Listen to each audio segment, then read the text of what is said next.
Hello, and you gotta wonder if this is gonna pay off later on. Welcome to Best of the Rest. My name is Chris Logan. Excellent. And I'm joined, as always, by my shy and sensitive co-host, Andrew Williams. How you doing today, Andrew?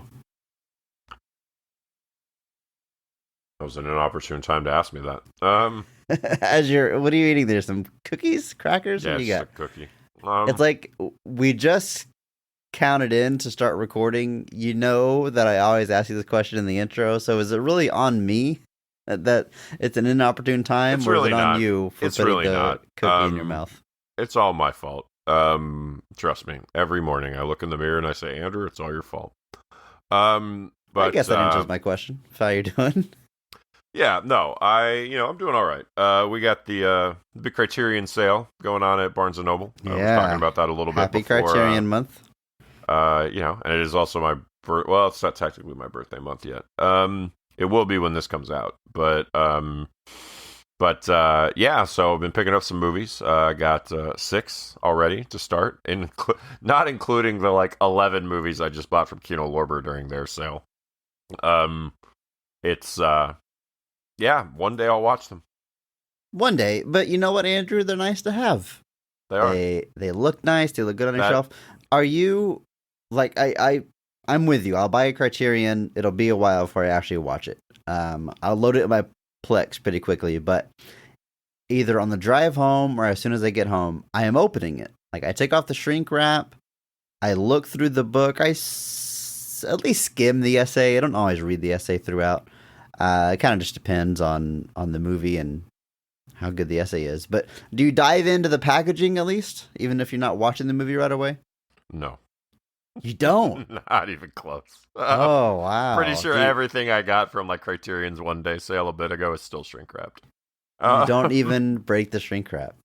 Wow. I do, there's moments where I'll go in and if I'm putting things on the shelf and I'll figure it out. But yeah, I'm the worst. I Aren't you excited? Excited to have it though? This for me stems from buying video games as a kid and opening up in the back seat and reading the instruction manual just so you get some part of it before you actually play it later on. No. Okay. I mean, I'm excited, but not enough to rip open the packaging and be let me skim the leaflet that they included here. Some of these I am excited to watch. Don't misunderstand me. I think my record once is I actually bought Blowout, the John Travolta. Is it Blowout? No. Yeah, John Travolta. Is it called Blowout? Yeah, you got it. Yeah, the Brian De Palma movie. Yeah, there's the previous film it's based off of. I think is called Blow Up, and I was getting them confused. Got it. But I bought that and then watched it the same day. And that was probably the most insane thing I've ever done as a person. If somebody asked me, what's the wildest thing you've ever done? I would be like, dude, one day I bought a Criterion at the store and then watched it that day. A very select group of people will understand exactly why that's a big deal. But to anyone else, they will be like, you have a sad life if this is one of your greatest accomplishments. Hey, and everyone is correct. The people that get it and don't get it, they are all right about what they think about that. I've been to China, I've been to Japan, I've been to Puerto Rico, but let me tell you, watching something the day you bought it, chef's kiss. It's pretty good. I've got a small Criterion haul so far. I got Bound, the Wachowski movies, in 4K. Excited to finally watch that. It is. I've seen almost every movie from the Wachowskis, in part because of our podcast. I think this and Jupiter Ascending, as of right now, are the last 2 I haven't watched. So I'm definitely going to watch Bound. I promise. And I got to expect on our podcast one day we'll cover Jupiter Ascending, and I will complete my Wachowskis filmography. And the other movie I picked up, oh man, what else did let me literally look at my stat because I don't remember what else I bought, Andrew. Oh, The Graduate. Just classic film, and it's actually kind of hard to see otherwise. You can only rent it on Vudu. You can't buy it on Vudu for some reason. So I saw that and I was like, yeah, I need a way to watch this. So I picked it up. Is that true? I wouldn't lie on this podcast, Andrew, but I like how you're verifying this very insignificant detail I threw out there. Well, it's listed twice. Yeah, one of them is nothing, and one of them is to rent only. I could have sworn I had that. Yeah, it could have been on sale at some point, and if you buy it, you get to keep it even if it's not on sale anymore. But yeah, you don't have it though. No, Andrew, you gotta so get the I now understand. I have it.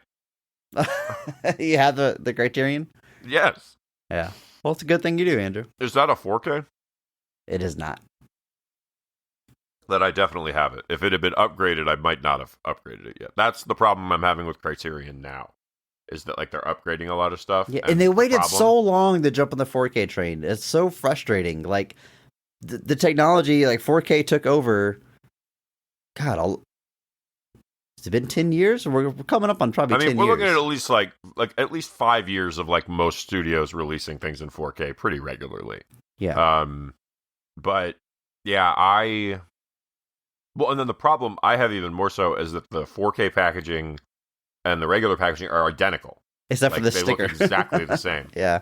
Well, and then like you have to look like on the back, it'll say like 4K UHD combo. So you have to like, and then the Barnes and Noble I went to, they put their 4Ks in a separate spot, including the Criterion. So like I'm looking through the list, like man, they don't got anything in 4K. I was like, so I found like Black Narcissus and was like, all right, cool.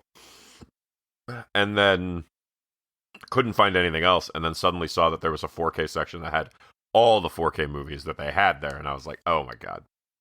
They did give Citizen Kane an exclusive artwork for his 4K that it's not good, it's horrible, it's dumb looking, but for whatever reason they updated that packaging. I did get that one. I got Bound. I got that one as well. They just did a Blue Velvet 4K upgrade that I hope I didn't have. We'll find out soon enough. I also got Peeping Tom, which was the other newer one I wanted to get, which is kind of like it predates Psycho by just a few months. It's kind of one of the proto slasher type films.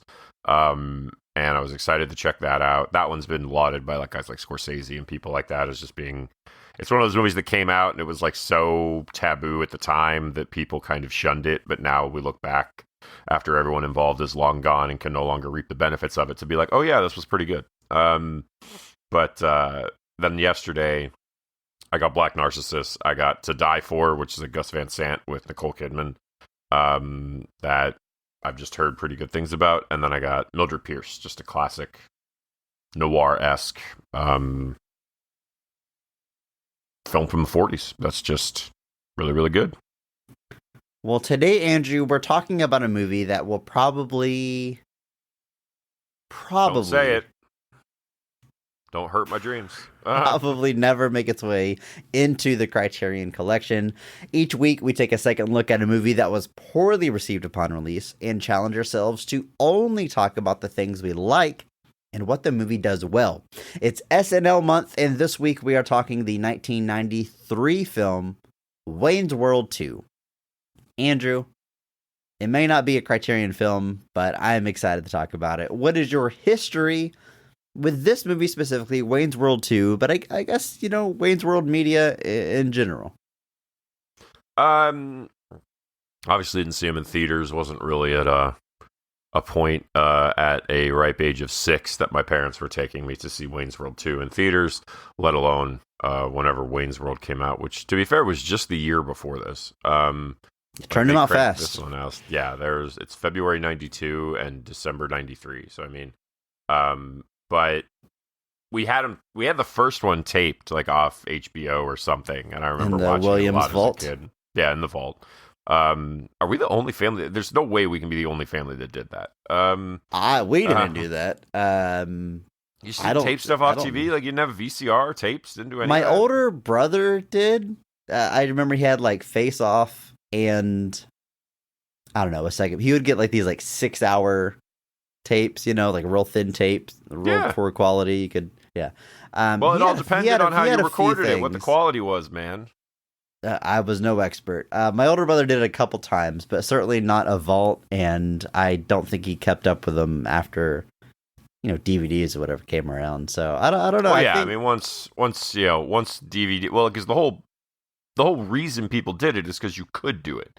Once DVDs became the dominant form, like you couldn't couldn't record off TV onto a DVD. Yeah, but I get That's the when, impression. I know you couldn't record to DVD. I'm saying I get the impression that your family, even after DVDs became mainstream, you still had the Williams vault. I feel like you guys held we on. we still had all, because it was all the movies that were taped. Like, you're not just going to give those up immediately, but you got to take time to replace all those. It takes effort and money, and not effort and money combined is work, and that's, I don't want to do that. It's there's no way we were the only family that did that. It was literally one of the benefits of having VCRs, is people could tape stuff. But it was all the different speeds. You had different, what your family library. So if you bought a tape, if you recorded at different speeds, you could get more space or less space. At the more, so like SP, I think was the high, or SLP, I think might have been the highest quality. And like a 6-hour tape would only be 2 hours on SLP. And then on SP, it would be like 3.5 hours. And then on like EP, it was 6 hours. You get the full length, but it was the lowest quality. So it was just using more of the tape, just slowing down the tape basically to capture more of the film. This is actually why Betamax was the superior format, but failed because Betamax was higher quality, but the tapes were shorter. That's the only reason it didn't take off. And people will say the porn industry picked VHS, but that was still a thing that mattered, apparently. But anyway, yes, it was in the vault. And would watch it pretty regularly, especially once I got to like high school age. I just thought it was super funny and super, just my type of movie. So watched it all the time. Then, bought a DVD set when I went to college or whenever that was, and just had them all the time, and we'll watch them pretty regularly. These movies are pretty firmly in my head. Yeah, I mean, I feel like growing up in the 90s, SNL was, I'm no SNL historian or expert, but it certainly feels like some kind of boom period. It certainly feels like SNL is very prominent in the pop culture. That's where a lot of these movies we're going to talk about this month came from.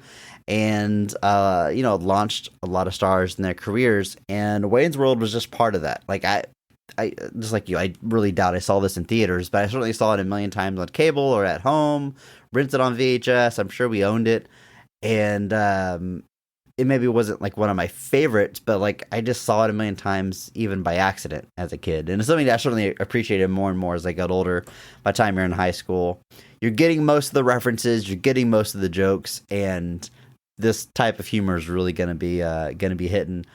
So yeah, I've always been a fan of Mike Myers, of Wayne's World, but I gotta say, Wayne's World 2, I didn't go back to nearly as much as Wayne's World 1, or at least that in my brain, that's how it works. In my brain, Wayne's World 1, classic, hilarious. That's where all the catchphrases come from. It's a great movie.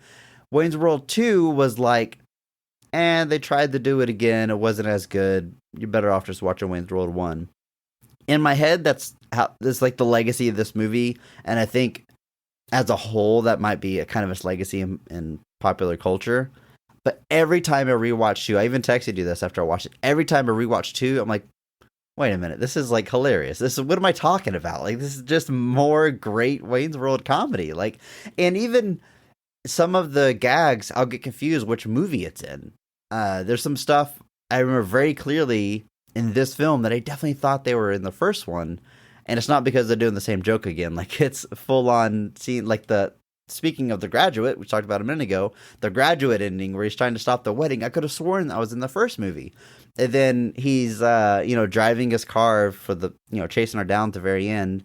I'm like, oh yeah. And then Robert Patrick walks up and asks, have you seen this boy? But that didn't happen because that is in the first movie. So they blend together a little bit, but in my mind, I'm always thinking 2 is a big step down. And we're going to get into it today, Andrew, but I think that might not be the case. Yeah.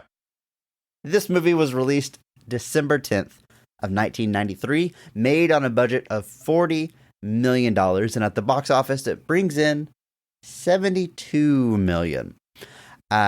Much lower than the original, much lower than they would want. I'm sure it was profitable once you factor in home video sales, but certainly below expectations.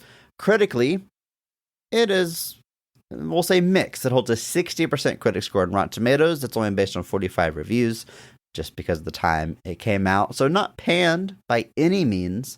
And then the audience score, I think, might be more interesting here, because that's based on thousands and thousands of reviews. and it's just 63%, which again kind of goes to show like the legacy of this movie, as everyone, of course, compared to the first one, it never thinks that it's better or even as good. Just to compare the numbers to that original movie, the first movie was released February 14th, 92, Valentine's Day. Pretty funny. Made on a budget of $20 million. At the box office, it brought in $183 million. That is nuts. That first one was a huge hit. I mean, for a February release, for an SNL movie, for a low budget, that's incredible. So obviously they had huge expectations for the sequel. And then even the critic score, 79% on that first movie. So audiences loved it. Critics loved it. It was a huge hit. Which, in case you were wondering why we're covering Wayne's World 2 on this podcast, this is the exact reason. The big fall from success that first one was, and just sort of that legacy of being not as good. Yeah, it's interesting because you mentioned like the idea in your head that they're just not as good, or that one is clearly the superior film, and like my brain tells me the same thing. They're like, Wayne's World 2 is all right, but it's not as good as the first one. And I'm sure there's a much deeper critical analysis that somebody with somehow even more time to waste in their life than me has done about, the merits of Wayne's World 1 versus 2.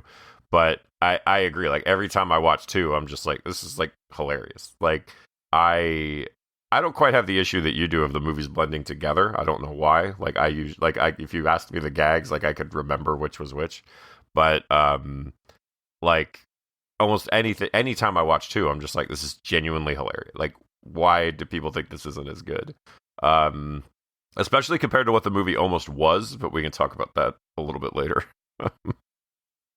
Let's take a look at the creative team. The movie is written by Mike Myers, along with the writing duo of Bobby and Terry Turner. I mean, Mike Myers, we know Mike Myers. This is pretty early in his work. I think his only writing credits before this are the first movie and So I Married an Axe Murderer.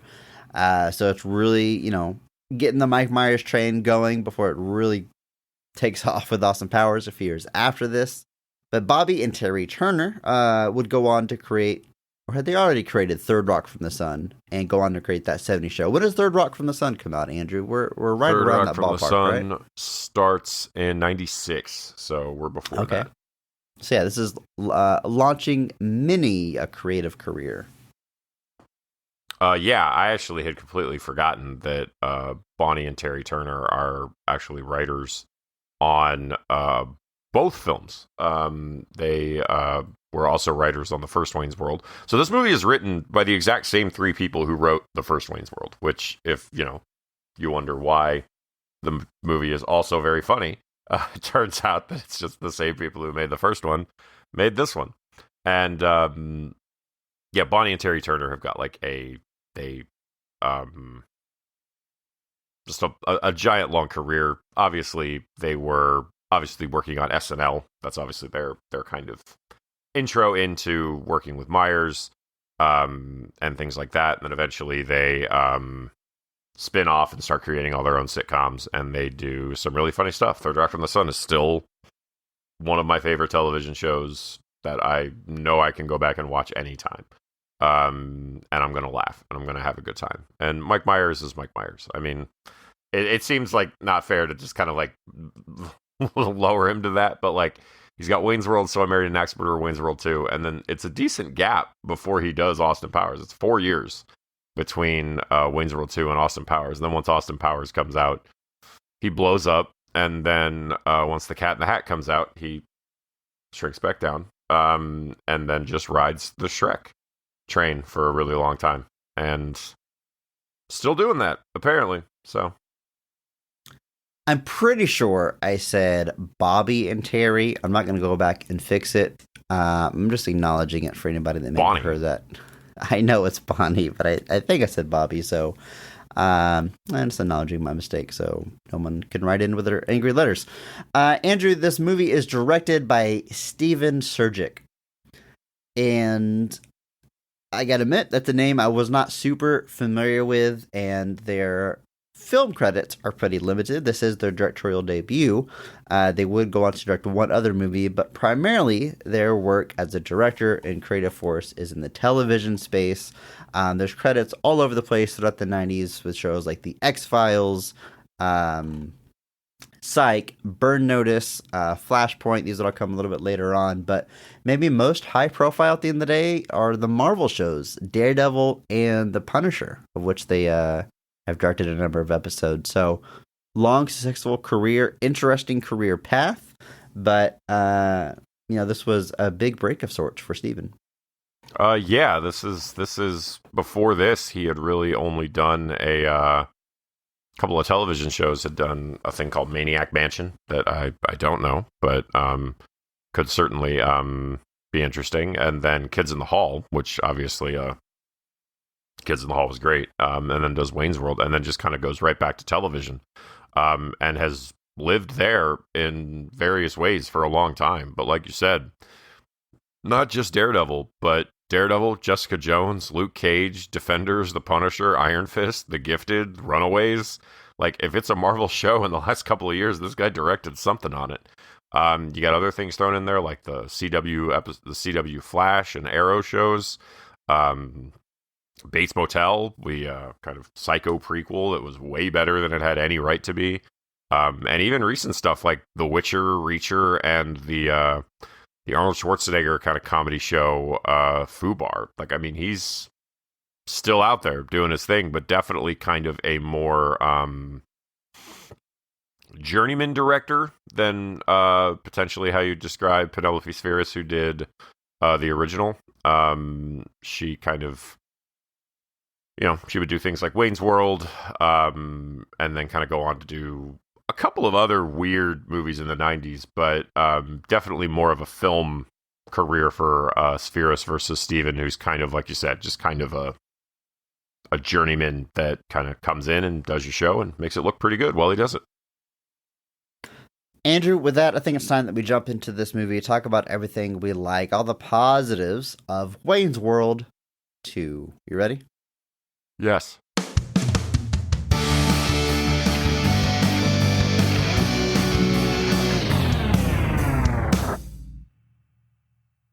After Wayne Campbell is visited in his dreams by Jim Morrison and a weird naked Indian, he awakens with a new life goal: to host a music festival called Waynestock. As Wayne scrambles to gather the necessary funds and complete the proper paperwork to reach his goal, his rock star girlfriend Cassandra is busy working on a record with her new producer Bobby, who wants to take her away to Los Angeles. Now Wayne has to decide which goal is more important: putting on the show or keeping his girlfriend. And that's it, Andrew. That's what's going on. It's the daily struggle that we all face, really. Put on the concert festival or keep your girlfriend. Keep your rock star girlfriend. Yeah, don't let her. I mean, what is, the financial, the festival and the girlfriend can be any number of different things, but we're all in a delicate balance our entire lives of choosing between one thing or another. And I will always choose buying more Criterions. The festival could be a podcast. The girlfriend could be wife and mother of your kids. I mean, it can apply to anything. What am I doing here, Andrew? Chris. I gotta go. Chris, you're not. I'm the one that's supposed to take this to the dark path, not you. All right, Andrew. I really can't wait to dive into these scenes. But, before we get there, we got to talk about this cast. And, of course, we're going to start with the best casting, best performance of the film, because every episode recognizes one person who goes so far above and beyond the call of duty that they actually elevate the quality of the entire film with their performance. And we recognize that person by giving them the Mark Strong Award. Andrew, start us off here. Who's getting your Mark Strong Award for Wayne's World 2? So, I had some thoughts about who this was going to be before I rewatched it. And both of the people that I was considering, I realized are not in the movie as much as I thought they were. So I was having to rewatch it and kind of keep it open. And this may be an odd pick, and it might be the only time the man ever gets lauded in his career after some of the stuff he did later. But I feel like I have to go with Dana Carvey as Garth Algar. as my Mark Strong of Wayne's World 2. Just almost exclusively off his interactions with Kim Basinger alone. But Yeah.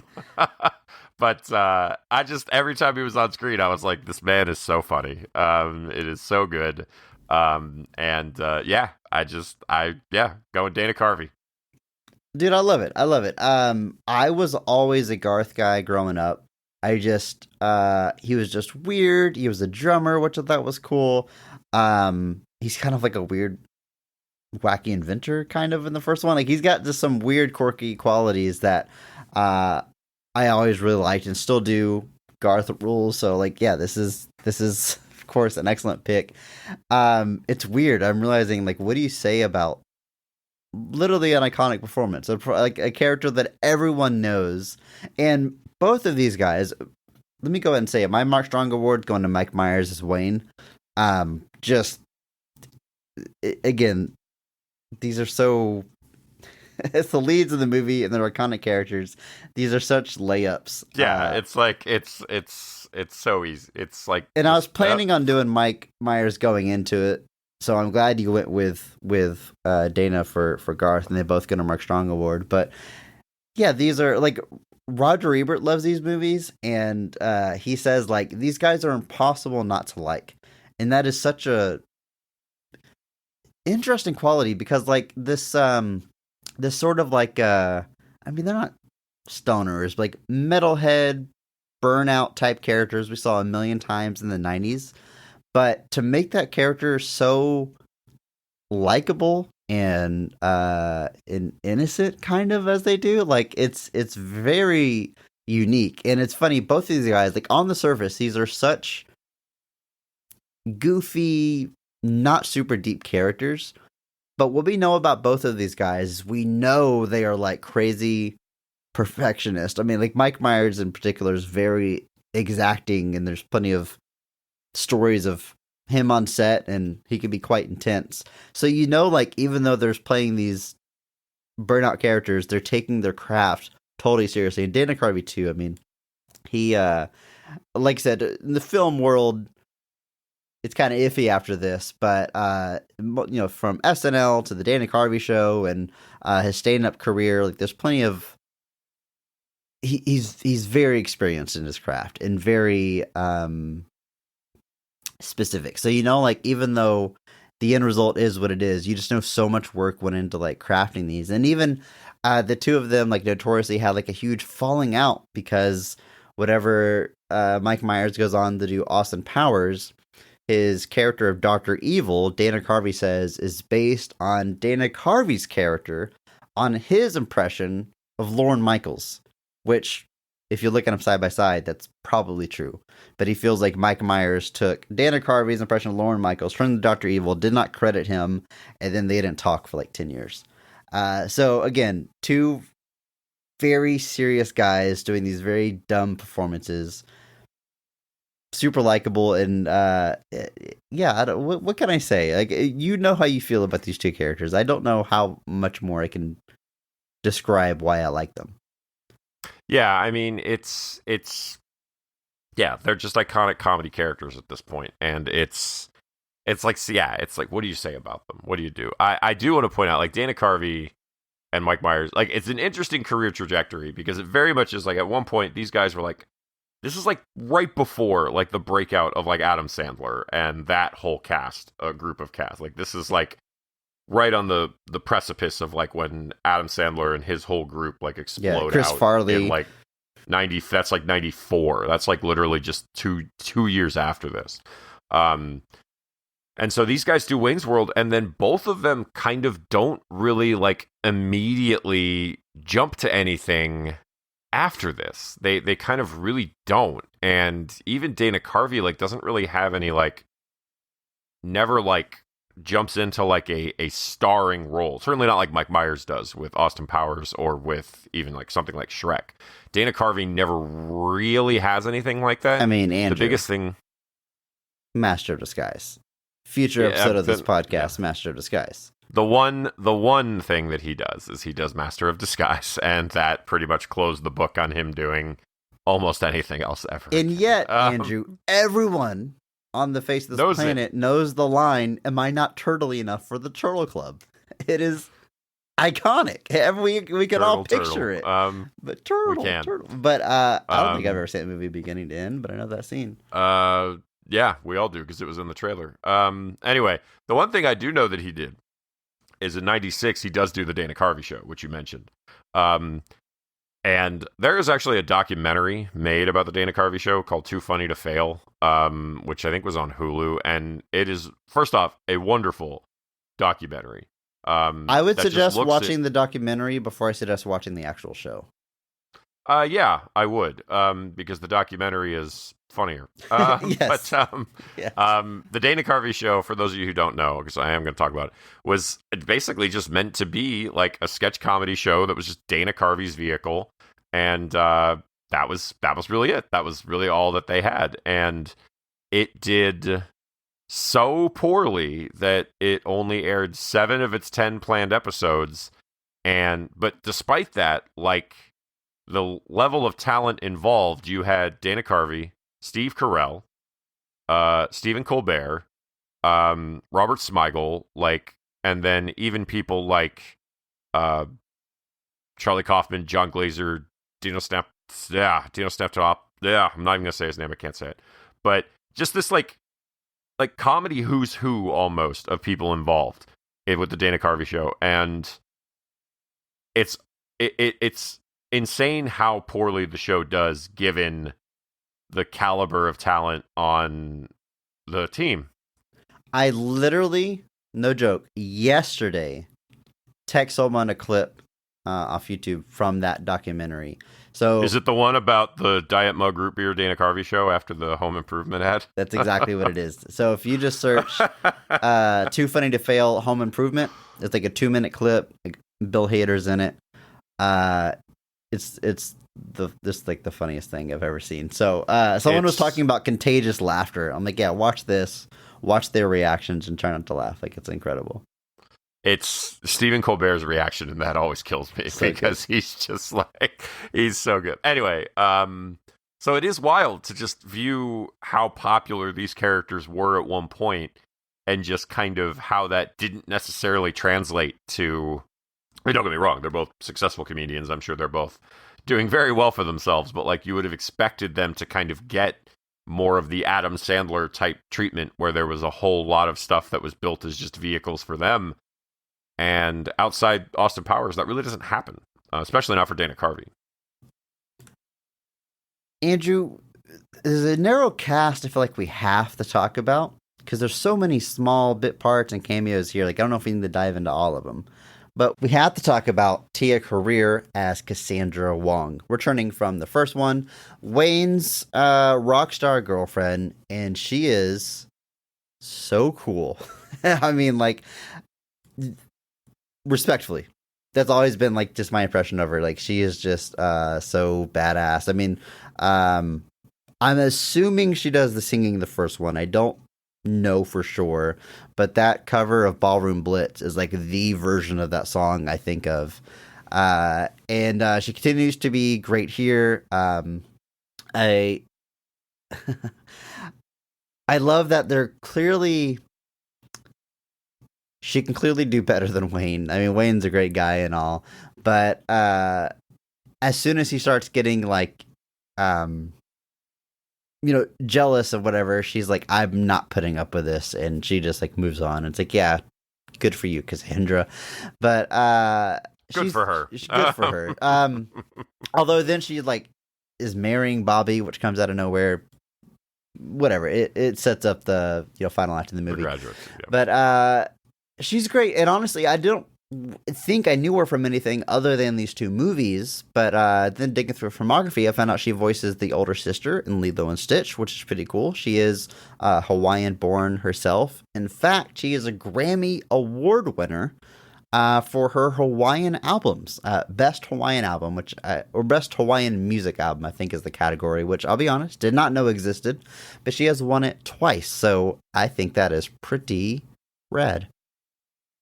It is. And I don't know if you noticed this, Chris, but under her discography is the Batman Mask of the Phantasm soundtrack. I didn't catch that. What does she do? There's a song on that soundtrack called "I Never Even Told You." I guess it plays at the end. She sings that. That's awesome. She's kind of an alum of the show, Andrew. Such an alum of the show, we didn't talk about her at the time because she's not in the movie. Like I don't think she's in that cast anywhere, and so I don't quite know where that comes from. But so yes, she definitely does sing the songs in the first film. I don't think we actually see her sing or perform in this movie, which is I think the only reason why she doesn't do it here. She's in the studio a lot, but there's no actual like performance. Which what a waste! And I will say this: the movie's worse off for it. It is, agreed. But the version of Ballroom Blitz in that first movie is awesome, and the version on the soundtrack is not the same, and that lives in my head rent free all the time. Ah, what a bummer! Extreme bummer. Christopher Walken is in this movie. He is basically taking over the Rob Lowe character. I mean, it's a new character, but he's the new, but immensely more attractive. So incredibly.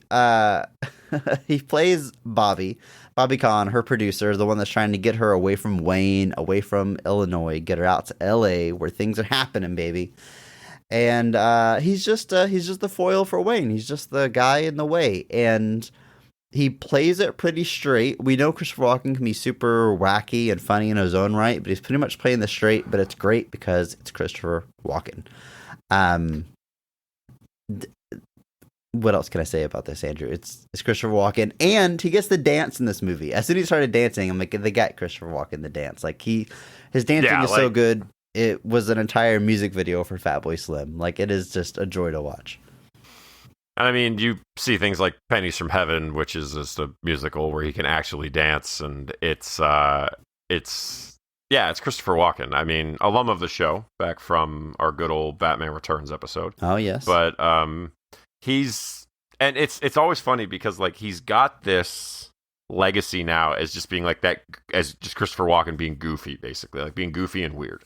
That's just his legacy as a character now. But like people forget that like.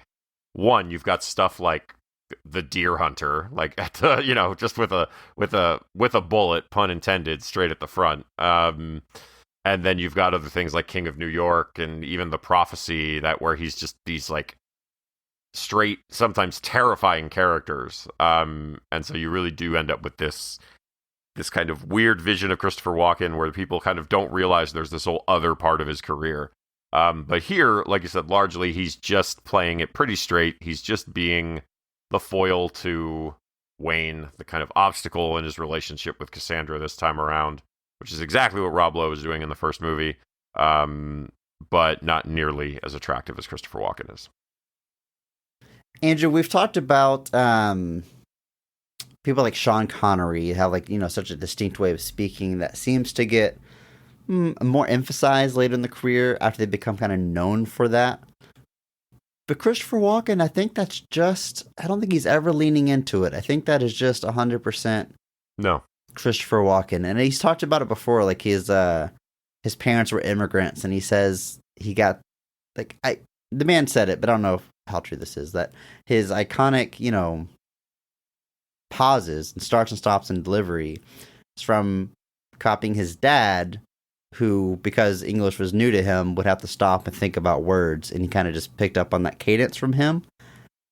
I don't know if that's true, because there's so many second-generation people in this country that don't develop that, but I don't know. It is certainly unique, though. I guess the kind of impression that, like, everyone has done. So, Andrew, do you have a Christopher Walken impression?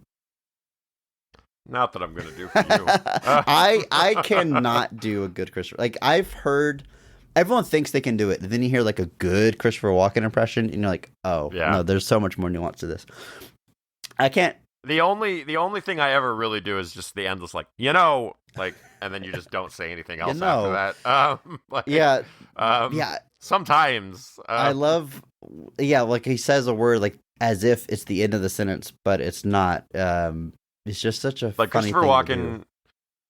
The joke people make about William Shatner is that he adds the punctuation wherever he feels like it.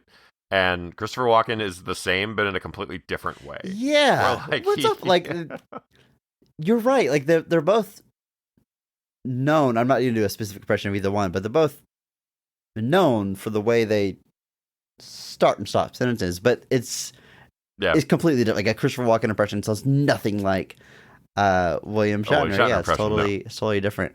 I cannot do a good Christopher Walken impression. I'll say that up front. But when my son was born, I used to like to sing to him as in like a Christopher Walken-esque way, and again, not good. But there is one part of the Christopher Walken impression that I think a lot of people miss that I like to incorporate. And that's whenever he gets like really low and gravelly and his voice almost cuts out, like can't even hear what he's saying. And so I would say like Bruce when he was little, I'd be like, head, shoulders, knees and toes. You have your eyes, your ears, your mouth, your nose. Your mouth, your nose. Yeah, that's right?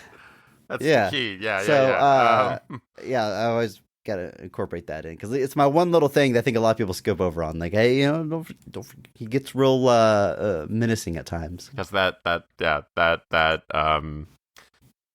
you watch Batman Returns, you see what he's talking. He does that multiple times in Batman Returns. I love the Dead Zone too, like the David Cronenberg Dead Zone. Like some of his line deliveries in there, are just like that one I sent you where he like smashes the vase and he goes, "The ice is gonna break." Like there's just this like the pauses he puts in there. I'm just like, I don't know why you're doing it this way, man, but it is extremely effective. He's the bad guy in the Country Bears. Is that what it's called? The Country Bears bit? Yeah, I think, yes. And there's this like viral clip because the line is clearly, "This ain't over, bears." He's getting like carried away and he's yelling at the bears, but he screams, "This ain't over, bears." It's like it's two different sentences. It's great, and the director never corrects him. Like if you've got Christopher Walken in your movie, like let him be Christopher Walken. It's what the people are paying to see. Exactly, it's what you want. I know he's Christopher Walken's still out there, still doing his thing. I mean, he's been acting since like he was a child, as he was an extra in a bunch of stuff in the 50s. So I mean, this man has been acting in some capacity since the 50s. But there's a show. It's not Succession. It's the weird one on Severance. He's in that show Severance, which is on I think it's an Apple TV Plus. Yeah, but it's a weird dystopian mystery drama thriller science fiction thing that has this big ensemble cast, like Adam Scott at the top, but Christopher Walken's in there too. John Turturro's in it, and apparently it is directed by Ben Stiller, who is not in it. And I forget that Ben Stiller will direct things that he's not in sometimes. So I'm meaning to watch it. I've heard great things. This might be a reminder that I need to. Andrew, I think that's like our main cast. Like I think that's all we really need to dive into here. Like there's so many more people. Like there's Kim Basinger, Chris Farley has a few scenes, but they're all like literally 2, maybe 3 scenes. Like judging by like just the Wikipedia list, the very next person they credit is Kevin Pollak, who literally has one scene based around one joke. I mean, I don't know how he's ahead of like Kim Basinger or Ralph Brown. Yeah. Like Ralph Brown is Del Preston, and like he's in the movie a decent amount. He's the guy that's helping him throw the legendary roadie, right? Yeah. Roadie. I think we can just talk about him as we get into scenes. I mean, we brought up Ralph Brown. We should probably talk about him. I do. Yeah, we can just talk about him. Yeah. It's so good. Like it's another one that's like. It seems. I think all of these, again, going right back to our main 2 stars, like these characters and performances are more nuanced and hard to pull off than they appear on the surface, right? Like it's not just guys acting dumb. There's such cleverness to it that I think is hard to actually pull off. But I think, he's a roadie who's clearly done too many drugs, so many jokes about the things that he can't remember. He tells the same stories over and over again. And he's hilarious. And I just love the concept of this character. Like, if you're going to throw a massive festival, you have to have this legendary roadie that's been to all of them, and he can show you the ropes. Like, it's just such a funny play on the, like, stereotypical mentor role we see in these types of movies. Yeah. And then his descent, like his madness, where he's like, and on either side of the stage are the machine gun nests. Now these are belt-fed M60 brownies. Now these babies tend to heat up, so fire in quick bursts. Now, are there any questions? And they're all just like, right. No, I love this character. I thought he might be my Mark Strong, but he's just not in the movie enough to really quantify that. But this character is interesting because he's an extension of a character he plays in a film called With Nail and Eye, which came out about 5 years before this. With Nail and Eye is it's like a black comedy film written and directed by Bruce Robinson, starring Richard E. Grant and Paul McGann, who'd go on to be Paul McGann would go on to be one of the Doctor Who's, the one who gets the least amount of screen time. But Ralph Brown plays a drug dealer in that movie who basically acts like Del Preston does. And so like they kind of envisioned Del Preston as that character, but due to the passage of time and everything, they're like, you know what, let's just kind of do something in that vein. And so that's what they ended up doing. But Ralph Brown, also alum of the show from Alien 3, where he played 85, the dumb assistant to the superintendent that everybody made fun of for being dumb. Also has bit parts in Star Wars Episode 1. And a whole bunch of other stuff, but the lines he says are just in my brain forever. Like the machine gun nests, the story about the brown M&Ms, doesn't matter what it is. I like almost all of his dialogue just lives in my head rent-free at all times, and it's a fantastic performance. The M&M joke comes up so many times in this movie. He tells it multiple times. We visually see them sorting M&Ms, and it's like I don't even know if we know like the true origins of it, but it's this classic thing of like this, like in this movie, it's Ozzy. He's always saying Ozzy won't go on unless it's all, but I've heard it said about Led Zeppelin or any number of like rock stars talking about there being divas because they demand a specific color of M&M in their dressing room. But apparently the origin of it, and again, I think it's a credit to like different artists, but it's like, they had very real needs for their dressing room or for their equipment or for how things need to be set up at the venue. But they would put at the end of that list like only green M&Ms or no green M&Ms or whatever it is. And then when they got to the dressing room, if they saw that the M&Ms were that particular, they knew that they read the entire instructions and everything else would be taken care of. And that was like a little test. But whether or not any of this actually happened, I think is like truly unknown. It's just this weird rock and roll. David Lee Roth, former lead singer of Van Halen, does tell this story and he credits it to Van Halen. But David Lee Roth basically says what you're saying. So David Lee Roth has told this story. And he's saying if it was something did that. He's saying Van Halen did this. Okay. Not necessarily he specifically, but Van Halen did this. Where the way he describes it is that they were one of the first bands that were using like third party.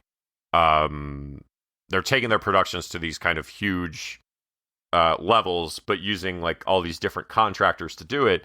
And so, you know, they'd pull up with like 9 18-wheeler trucks full of their gear when before that it was like 3. So there was tons of different equipment, tons of different gear, which led to a lot of potential conflicts with things.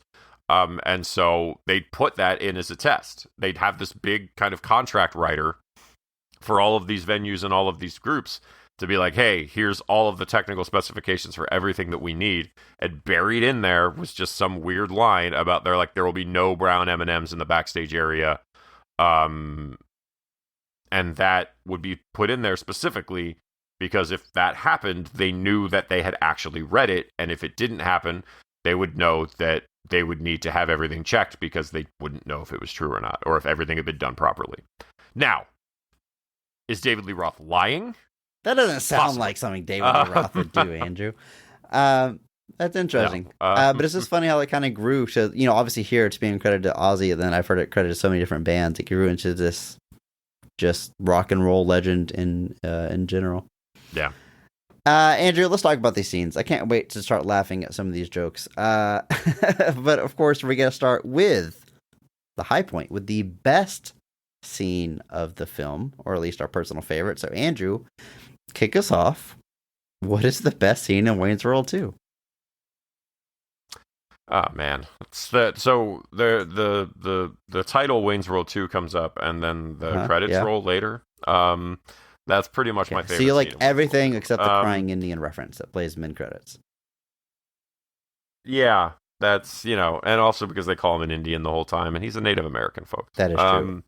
But it's um, man, I think given my Mark Strong Award winner, I think the scene where I laugh the hardest, I feel like, is the scene at Kim Basinger's apartment with Dana Carvey and Kim Basinger, where they've gone out on a date, assumedly, and they've come back to her place. She's dressed to the nines, looks fantastic. Garth is dressed exactly the same as he always is, just wearing his Aerosmith shirt with his flannel shirt, and she's being like literally doing like a femme fatale kind of thing. Like she's coming on to him like super hard, like super intense, and Garth is almost completely oblivious the whole time as to what's happening. She's like, "I'm gonna put on a little music," and he's like, "You got any Megadeth?" And that line again is just in my head all the time. Anytime somebody talks Take about music, me, Garth. my brain Where? just is like, I'm low on gas and you need a jacket. Like she started, like his glasses fog up because she's getting too intense. She's like, "Garth, I'm gonna be frank," and he's like, "Okay, can I still be Garth?" So like good. Just the way he plays all of this, and then like and it's anchored also by Kim Basinger. So this is a good chance to talk about Kim Basinger, who's only in like 3 scenes. I think she's in that laundry scene, this scene, and then I think there's one more where like she reveals her intention, which is to have Garth kill her husband. But which is like the scene that immediately follows this. It's like when they wake up the next morning. Does that happen? No, that doesn't happen. Later, okay. No, because he talks to Wayne when they play hockey later. Oh, right. No stranger to the ways of a woman now, and then later that happens. Well, kind of like when everything's falling apart. Right. That's when that happens. Yeah. So Kim Basinger just playing this almost completely straight, like just like literally like just no question whatsoever, is just like playing this thing. And she even said, she's like, it was so difficult to shoot all this because that she would just be laughing the whole time. And she apparently wasn't super interested in doing this, but Dana Carvey like pitched it to her repeatedly, apparently. And she said that she thought she was going to get fired because she just could not keep a straight face. Like she apparently never looked him in the eyes, because if she did, she just started laughing. Like he just was so funny. It's Dana Carvey joked that making out with Kim Basinger was like awful, that he just felt really bad because like kissing Garth had to be like kissing a moving truck, because the guy's just so nervous, he's just so everything. But and you've got to have that lower lip, like crooked or sideways. Yeah, yeah, like sideways and trembling. Like it's anyway. This is really kind of in a way. It's just a riff on like Double Indemnity, which is a kind of a classic, just film that's got the same setup where there's a normal kind of insurance salesman guy who gets caught up with this housewife who wants her husband dead. So it's just a riff on that, and you've seen something like that a bunch of times. But it's just this scene is so funny. I bought Double Indemnity at the last Criterion sale. So yeah, Andrew, I've seen that a bunch of times. Yeah, totally. Sure you have. I don't know if I've bought that one yet. Is it a 4K? It is, yeah. I might have to. I guess I'm going back. Andrew, this is such a good. I don't think we've said her name yet. What is Kim Basinger's character's name, Andrew? It is Honey Hornay. Nice to meet you, Miss Horny. I'm such a sucker for comedic names in movies. It's funny, like. Just the old James Bond thing, man. Well, yeah, I was gonna say, like, Mike Myers does this a ton in Austin Powers, which is a play on James Bond, but here he is in Wayne's World, still pulling it off. It's hilarious. Like, even the Fockers and Meet the Parents, like, it always gets me. It's so good. Andrew, this is a great scene, and it's so funny. I'm about to reveal my favorite scene, but it also, just like yours, has nothing to do with the main plot. It is just a very funny sequence in the movie. And this is not at all a criticism of the film, but this movie is just, it's got this thin plot, and it's just, where can we it's like the plot is like a clothesline, and it's like, where can we hang funny gags? Where can we branch off? Where can we fit it's so clearly made in early in a comedic writer's career, where they have so many ideas. They want to jam as many jokes and gags into the film as they can. And they do, and it works. It doesn't always work, but here it works. Andrew, my favorite scene is the dubbed fight with Cassandra's dad. It is featuring James Hong there. James Hong, alum of the show. I know he came up on RAPD. He's like, he's how one of them appears, I think. But I feel like we've actually talked about him multiple times. But The Day the Earth Stood Still. Oh, we just talked about him. Yeah, a few weeks ago. Literally, yeah. like you get that scene in the diner. Yeah, Blade Runner. He's also in. There you go. We talked about him a lot. We've talked about him many a time. Yeah. So, Cassandra wants her dad to meet Wayne, her boyfriend, and he is. I mean, look, I'll say it. We're playing with a ton of stereotypes here. We're playing like with the Chinese dad that is what's best for his daughter, even if he has to marry her off himself. And of course, the way it's decided is they have a martial arts fight, and of course, the fight is going to be poorly dubbed. I get that stereotypes don't always age well and can be bad.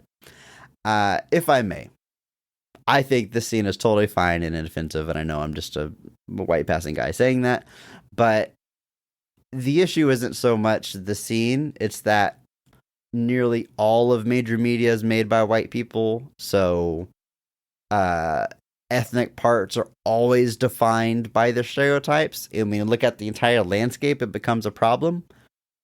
But I don't think this joke in and of itself is terribly problematic. Certainly not to the point where I wasn't laughing, because I was laughing throughout. What I love about this gag, Andrew, is it lasts so long. Like, he meets him, and Wayne reveals that he knows Cantonese, which is pretty funny, and he's speaking, he's subtitled. But when it switches to the fight, he says, okay, but I think we should be dubbed for the fight. And then they have an entirely new voice actor dubbing in the dad's lines. It is not mixed in to the audio very well. It's very poorly dubbed, like you would see in an 80s Hong Kong movie that is poorly translated. And they have this huge martial arts fight with wire work and with weapons, and it lasts like 5 minutes, and they find every single joke they can make out of it. From like the phone ringing, and Wayne has to pick it up in a very flashy martial arts way and dial the numbers as if he's punching someone. It's fantastic. The reason it's my favorite is, again, it has nothing to do with the main plot. They're just finding an excuse to shove in some jokes, and they dedicate it to it so hard that it lasts this entire like 5 minutes, and it ends with them like hugging each other. He's earned his respect. He says excellent in Cantonese, and Andrew, I think it's hilarious. It is a genuinely great, funny scene. I laugh at it a lot. There's an endless amount of, I'm sure, jokes that have aged tremendously well about poor dubbing of things. But it's funny. I can't deny that. And James Hong is great. He's fantastic, even when he's dubbed. But he's just great. I love almost everything he's in. He gives a great performance. He plays Poe's. He plays Kung Fu Panda's dad, his goose dad, in all of the Kung Fu Panda movies. I've never seen those movies, but first off, they're wonderful. I hear this. The idea. I need to watch Kung Fu Panda, and I need to watch Paddington. I know people. Yes, but the whole premise of Kung Fu Panda is that the goose dad finds him like in a box of like radishes or something, and raises him as his own son. And genuinely great voice performance from James Hong as that character, especially as Poe goes on a journey to like find the rest of the pandas and everything like that. The fact, the whole journey of like, he has multiple conversations with his dad where he's like, I'm going to go find my people, but you're always going to be my dad. And I'm like, this animated movie's not allowed to make me cry. But James Hong is just great. This scene, like I said, has it aged super well? No, maybe, but it's so funny. They're just leaning hard into this whole thing, and I can't deny that I laugh so hard every time watching it. Andrew, there's so many people in this movie. I just want to touch on a few people that show up. We talked about Kevin Pollak earlier, right? He is the guy that's giving them the forms they need to fill out to throw this festival. And he's albino in one eye. He's a partial oculary albino. Okay. Andrew, is that a real thing? I don't know. Sure. I'm very curious if this is a real condition. Either way, he has one eye that looks very distinct, and they are trying not to stare at it. They're trying not to say the word "I." That's the entire joke. Again, they commit super hard to it. I love the final gag where he's like, "Okay, I'm gonna take these home. I'm gonna cross the T's and dot the," and like everyone in the room stops and stares at him, and he says, "Lowercase J's." That's so good, dude. I still say that. I genuinely say that cross anytime I'm talking. Dot the lowercase Just cross J's. the T's and dot the lowercase J's. Yep. The gags in this movie, Andrew, they're the kind that almost make you mad sometimes. Like, God, that is just too clever. Like, it's dumb, but it's like I'm more marveling at the intelligence to come up with the gag than I am like necessarily laughing out loud, like if I'm watching the movie alone. And I think I texted you, like, I was taking my notes in this movie, and I'm just writing down, like, every single joke. And I'm like, I can't do this the whole time. I can't write down every joke that makes me laugh, because, like, every little gag and sight gag or concept is just so funny. And it all works. Like, there's no duds here. Like, I'll be honest. Going into SNL month, I was a little worried. You know, sometimes you look at the movies we're going to cover, like, wow, this is going to be a challenge.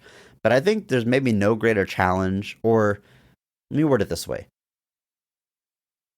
I think the worst kind of bad movie, maybe, is a bad comedy.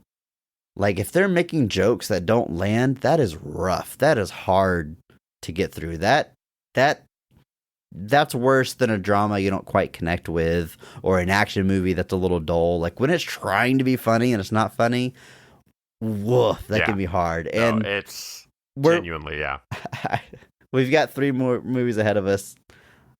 We'll see. So far, so good in that regard. We're doing all right. Yeah.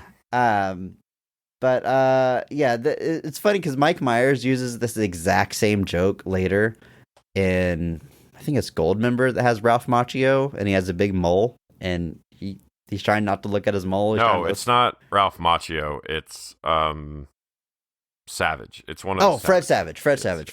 Totally right. Andrew, don't get mad at me. How did you? How did you do that? I think they occupy the same spot in my brain. Apparently, Jesus. I won't say they look alike, but no. Yeah, you know, they're 80s kid stars, right? No, we're moving on. Okay. Anyway, he does the same joke later on. It's also funny there. Yeah. I don't mind that he recycles it because it's hilarious. Chop it up and make guacamole is also something that I say on the regular. All right. Kevin Pollak, Ed O'Neill has to come back, right? I feel like he has more scenes in the first one, but he does. He has like one scene in this one, genuinely. Yeah, and it's literally just, you know, he goes to that really dark, weird place, and it's over. It's just like, I don't know, like, we can get Ed O'Neill for one day, so we've got to have him say something super dark. Like, his scene isn't nearly as funny as his scenes in the first one, but it's like, it's almost like they had to check a box. Like, they had to, like, we're at this diner, we gotta have Ed O'Neill. They can't go to Stan Mikita's Donuts and not have Ed O'Neill be exactly.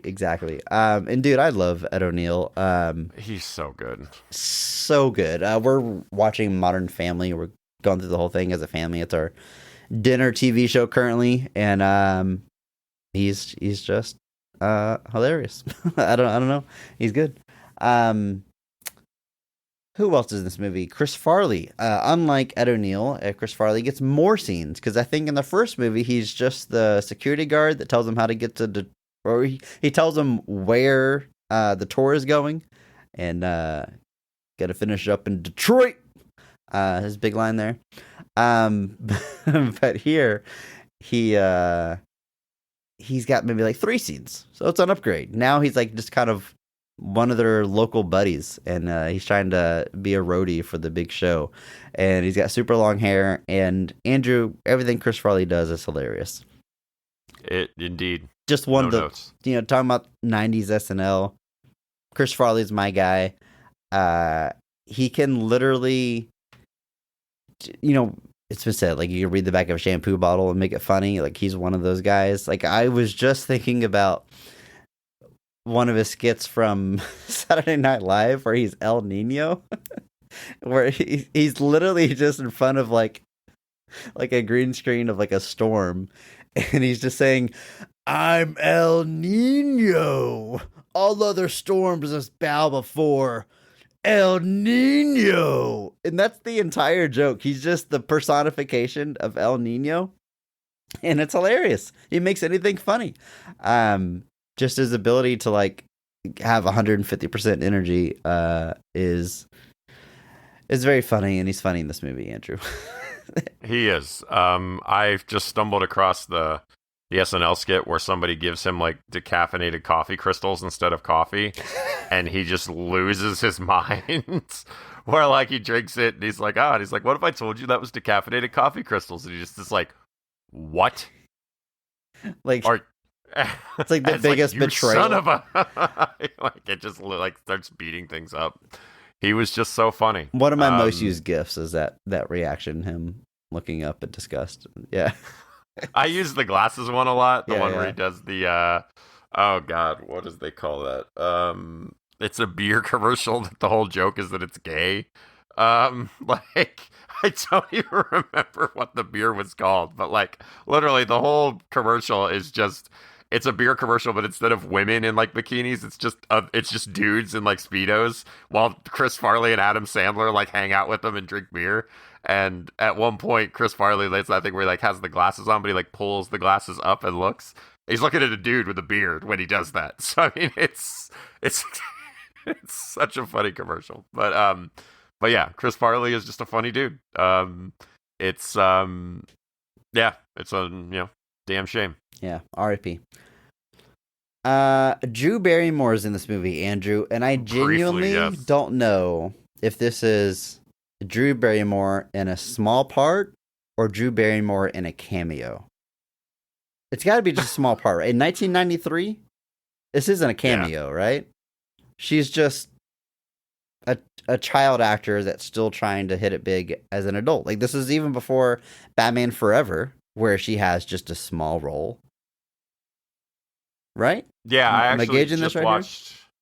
I just watched Batman Forever yesterday for my friend's birthday. He did this really genuinely great idea for his birthday called The Movies That Made Me, and he just did a marathon of like 3 formative movies from him kind of growing up and getting big into film. And I was like, how have I never ever thought of doing something like this? But all right, Andrew, you're throwing a birthday party. It's coming up, right? Your birthday's coming up. If you were to screen 3 movies that made you with your friends, don't do this to me. Don't do this to me. What would we be watching? I'm gonna give you a little bit of time. Here's the question. Here's the thing. Here's the thing. I'm trying to give you time to think of something, but okay. I think we're about to say the same thing. Do you pick 3? Is this what you're about to ask me? Do you got to make sure Possibly. the 3 movies are going to be entertaining for a group of people, or do you go hard and like, this is the movie that made me? I will make my friends watch this 2-hour Japanese cult film that meant a lot to me.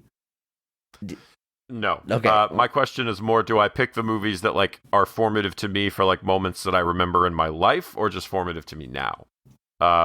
Because like the first movie I remember seeing, like the first movie I remember seeing in theaters is Teenage Mutant Ninja Turtles 3. It's not TMNT 90, which would be arguably the first pick that I would put on a lot of things. All right. But is the first movie I saw in theaters.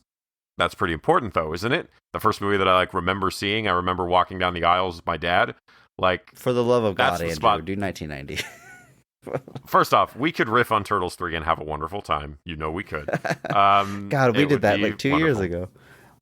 Yeah, like, were you expecting the Addams Family? No! It's the last thing I was expecting. Anyway, it's a very loaded question. And unfortunately, by limiting it to 3, there's like, something gets left out. Like, there's no way you can include, like, everything. So, I don't know. I would have to think, like, TMNT 90 feels like it has to be there. Yeah. But then it's like, do you do Ghostbusters? Do you do stuff more recent? Like, what do you... I mean, he went do Ghostbusters. Oh, what were his 3 movies, if you don't mind? So he picked Transformers 86, the animated Transformers movie from the 80s. Okay. He picked Batman Forever. Okay. And then Zack Snyder's Dawn of the Dead. See, that's a blast. That's very cool. And so my struggle would be exactly what I asked you. Like, do I have to make sure these are like entertaining to watch in a group setting? Because like, is Memento gonna be fun if I did Turtles 90 and followed up with Memento, or man, I don't know. I'm Not There is one of my favorite movies. It's just a super weird Bob Dylan biopic that I don't know if it's gonna be entertaining for everybody. Like, that would be my struggle, is like 3 movies that mean a lot to me, like, but also like can be a birthday party. Right, and it's like, are you picking movies that like you guys can all kind of riff on and have fun with? Are you picking guys that like you're actually going to sit and watch them and like be focused and invested in it? Like, so like Batman Forever, like the ones he picked were largely things that I think we could kind of talk about while it's happening, and it kind of worked. Like Batman Forever is definitely a movie where there was like, and like I like Batman Forever a good bit, but we still had moments of just like, yeah, this is kind of weird. What's happening here? Why is this happening? What's going on? We definitely had moments like that. So it's a tough thing, but like, I feel like I would very much want to err on the idea of like, we're able to kind of talk through it a little bit. Like, you want to have movies where it's like, we can kind of watch it passively almost. Sure. Like, we've all seen them enough where we can kind of have fun with it. I don't know. Like, I just talk too much. I don't know that I would want to do a birthday party where we have to like hyper focus and not speak for 3 chunks of 2 hours. Okay, Andrew, I think I'm doing Power Rangers. 95. Okay. I watched it just the most as a kid. Assumedly not. I don't know why I asked you the 95 one. It's not like there's another Power Rangers movie you would pick. Power Rangers, I'm going to follow it up with Reservoir Dogs, which a little heavy, but like, again, we've all seen it a million times. You can have fun with that. Yeah. And then I'm going to finish, and this is, I think I finished with The Dark Knight. Again, a movie we've seen it a million times. It's going to be fun.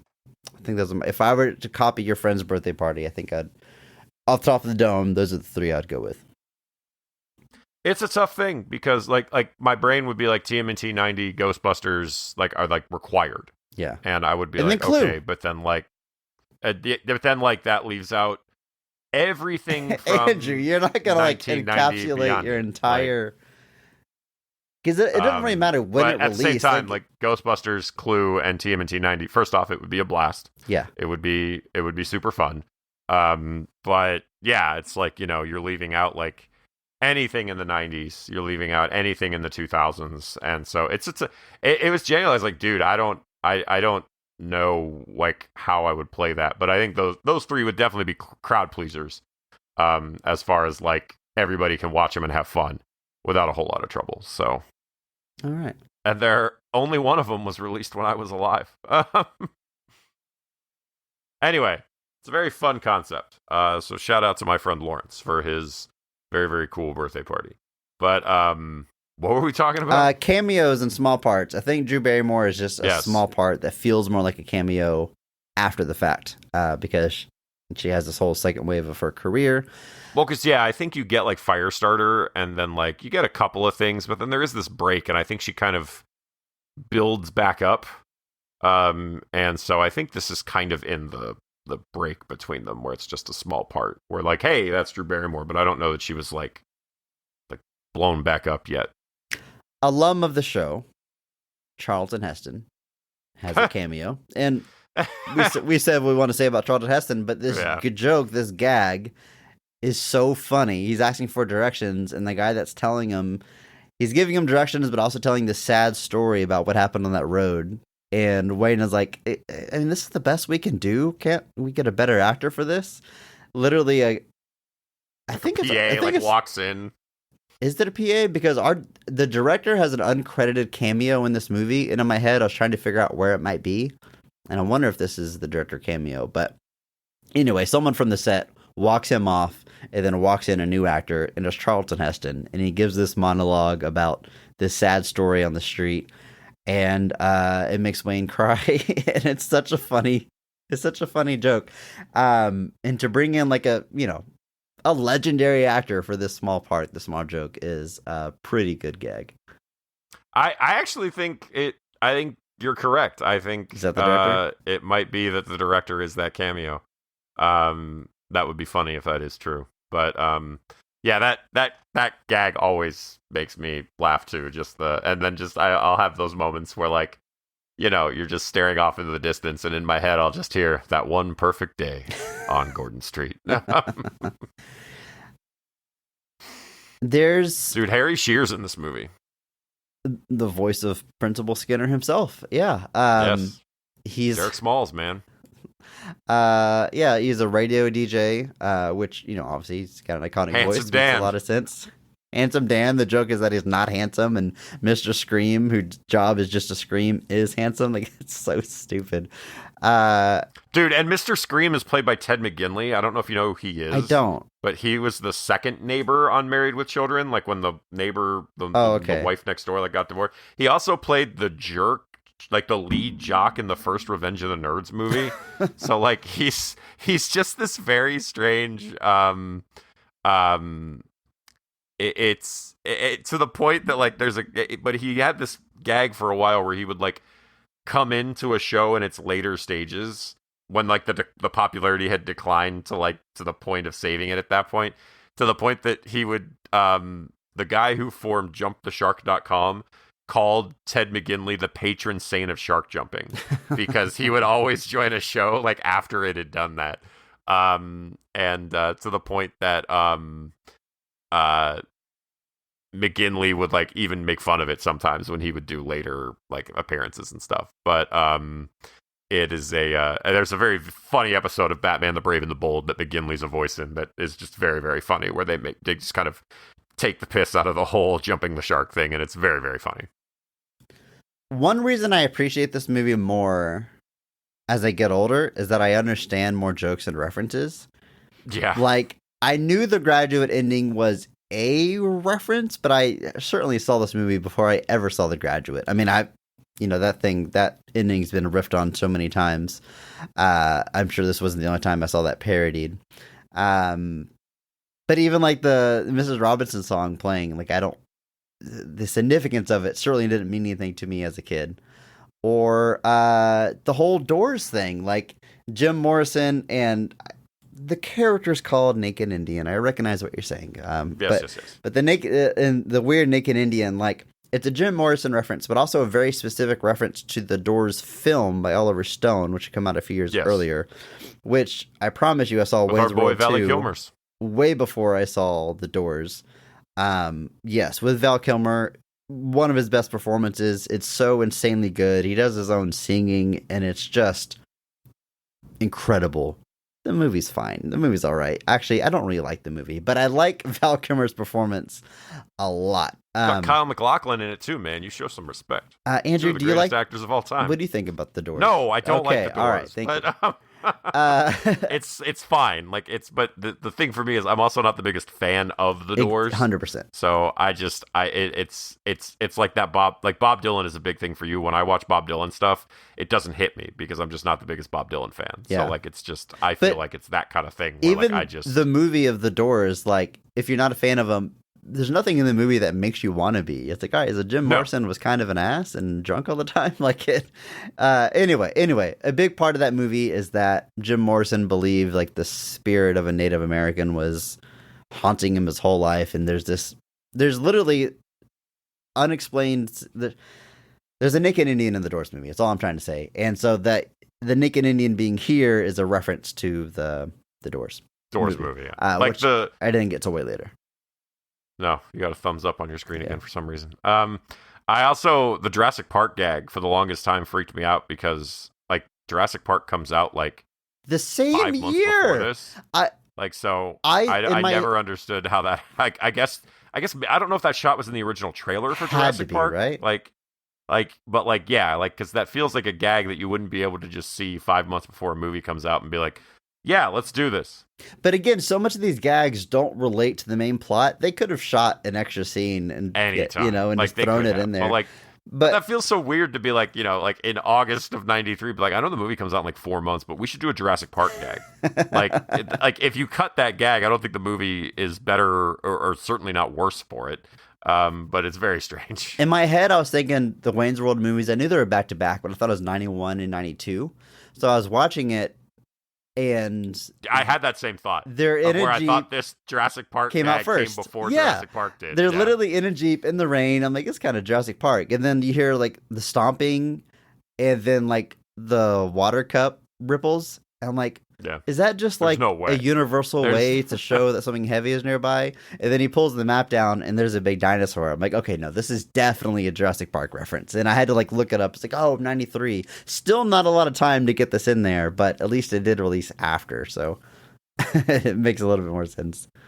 Yeah, that was. I feel like that with like there's. It's kind of like I think I've mentioned it before, but like there's that movie Dracula Dead and Loving It, which is a Leslie Nielsen vampire movie directed by Mel Brooks. The first time I ever saw that, I had not seen Francis Ford Coppola's Dracula. Same. Same. And having seen it later, I then was like, so much more of it is so much funnier now because you realize that like it's just directly riffing on a lot of stuff. Like there's a lot of just generic vampire gags, but like so much of it is specifically like from the stupid hairdo. I know they make jokes about that. Like and I know The Simpsons did a whole big thing with Francis Ford Coppola's Dracula with Mr. Burns. I think it was during one of the Treehouse of Horrors. But like there's, and it's all like, I've talked about there's just jokes in movies that you just don't understand. Like Clue, there's all the stuff about communism in Clue, and I was like, as a kid, I'm just like, whatever, I don't know what that means. But like it's definitely. There's communism jokes in Wayne's World too that we probably didn't get. There is. We're gonna call it a communist party. But yeah, like Wayne's World 2, I was like, no, except even Wayne's World. Like Wayne's World's full of gags where I was like, as a kid, you just thought it was a funny movie, but then like as an adult, you're like, oh, there's a lot more references here than I realized. Dude, some of these jokes, literally my note was like, why is this even funny? It is funny, but like during the end big chase sequence, they're doing the riff on Mrs. Robinson. It's like the score's got the upbeat guitar, the do do do do do, and he's driving, and he drives through a tunnel, and the music cuts out, and then when he comes out the tunnel, the music comes back in. It's so funny. I guess it's like you assume it's not. What's the opposite of diegetic? Non-diegetic. You assume it's not in the world of the film itself, but then that going through the tunnel reveals that it's actually playing on his radio. I guess that's the joke. But it's just the joke is that when you go through a tunnel, you lose radio reception. Yeah, but that's not funny, Andrew. Like someone driving through a tunnel, and the music cuts out is not funny. The joke is that because you think it's the score. The joke. Yes. Yes. Right. Yes, that is the joke. The joke is that should not happen while you are watching a film. There you go. It is funny because the movie is acknowledging it is a real thing that happens. It's so stupid, but so funny. And then what is guys, Chris we've lost when his Chris. car's running out of gas and chugging, and the score slows down as his car slows down, as if like. As if the car is playing the soundtrack, but also as if gas would do that. It's so dumb. Oh, it's so good though. Oh man. Oh man. Turned out folks, this movie is really funny. And this is the other side. I talked about I was fearing talking about comedies that are potentially bad and how hard that's going to be. Talking about a funny comedy, like is this a good podcast and we're just reciting funny jokes and saying, yeah, that was funny? Like, I don't know. It's hard to go like really much deeper other than I super appreciate the insane creativity that goes into making such a dumb comedy that works. And one of them, this will be my last gag I'll walk through, then we can wrap this up if you want. But they're spying on Cassandra because he thinks that she might have feelings for Bobby or he's trying to hit on her or whatever. And they're out, Cassandra and Bobby are out at like a outdoor like restaurant, diner kind of thing. So they're all out there in the street spying on her, and Wayne is up on a telephone pole with a construction hat on. Dressed exactly the same as he always is. Yeah, just with a mustache. In plain sight. If anything, even more exposed than normal. Garth is a crossing guard, so he's just like a cop. Dude, honestly, the other two guys on the set, I never know their names. I don't know. I feel bad for the actors because we should be giving them a shout out. But the other two long-haired guys that help them out, One of them It's is Lee Tergesen, and Dan Bell, who both are in the first film. Kudos to them. One of them is working on their bike, so they're just like a biker. And like, what I love about this gag is you know where this is going. They are obviously dressed like the Village People. You know that's the joke. But for so long, they don't capitalize on it. The joke is like they're all just dressed as the Village People. Christopher Walken starts chasing them, so they're all running together. So now you finally see them in the same shot. It's like, yeah, they're the Village People. And then finally they duck into a gay bar, try to get out, end up on the stage. The DJ sees them, so he plays YMCA, and they do a performance as the Village People performing the YMCA. And just... Dude, at like 3 p.m. Is that not a good time to party? Like, I just didn't expect a big club to be hopping at like early afternoon. Like, it's... No, that gag has always been hilarious to me. And then, of course, the naked Native American joins them while they're doing the YMCA because he's the 5th member of the Village People. But I left one out. What I named a construction worker, cop, biker, sailor. Yeah. The other guy was at like the USO for the Navy something. That's right. Yeah. It's good. God, it's so funny. I do love. I mentioned Harry Shear's in this movie. I do really love that scene they're in with him too, where like. They see him because they mention Handsome Dan and Mr. Scream. You hear him on the radio earlier in the movie. They do the scene. They finally go and see him, and they assume Mr. Scream is Handsome Dan because he's the attractive one. And I love it where they like walk up and they're like, "Oh, Handsome Dan, we're the biggest fan. Where's Dan?" And he just looks at him and goes, "I'm not Handsome Dan," and walks away. And then Harry Shear comes out, who let's just say is not the most conventionally attractive man on the planet. And they're like, "Hi, Dancing man." Like they're just like shocked that this man is on it. Just basically looks like he does, and they have this whole conversation with him where they clearly tell he's not listening. Like he's just moving all these tapes around and like moving all this stuff, and they finally just start making fun of him, and he finally notices, and he's just like "Doo," and like makes fun. There's a little gag, but I just like the way they just start making fun of him, like in a slow transition, has always gotten me. And even though Harry Shear's not doing a lot here, turns out he's still pretty funny. And just the gag of Ted McGinley's character just literally screaming into the void. I wish I could get paid to do that. It would be great. I did want to point out, I was looking at Harry Shear the other day, oddly, because I was looking at Martin Mull the other day, because Martin Mull passed away. R.I.P. And Martin Mull used to do a show called Fernwood, the number 2 night, and it was like a satirical talk show that he did with Fred Willard. And I didn't realize, but Harry Shear was a writer on that show. And, everything comes all back around. Martin Mull, we'll find another reason to talk about him later, but just turns out Harry Shear's done a lot of stuff. And he's barely in this movie. And like at this point, like this is post Spinal Tap. I don't really know that Spinal Tap made him super famous, but he's obviously The Simpsons is a thing at this point. But yeah, it's again, just another movie full of endless funny gags that are always going to make me laugh. How crazy is it that this movie is over 30 years old now? And there's a joke in this movie about how Keith Richards is going to live forever and can't die. Isn't that insane? It is. Because Keith Richards is still alive, right? I feel like I would have known. He's still alive, yes. He is. The Rolling Stones are playing in Chicago or just played in Chicago. That's crazy. It is insane. I know I said I wasn't going to do more gags, but I can't help it. Just because this is my very next note, right after that Keith Richards joke, they're at his apartment, the legendary roadie, and they're going through his scrapbook. And he's like, me and my old lady, we've been everywhere together. And they're like, oh, that's Bob Dylan. He's like, yeah. He's like, who's the old lady? That's my old lady. That's my old lady.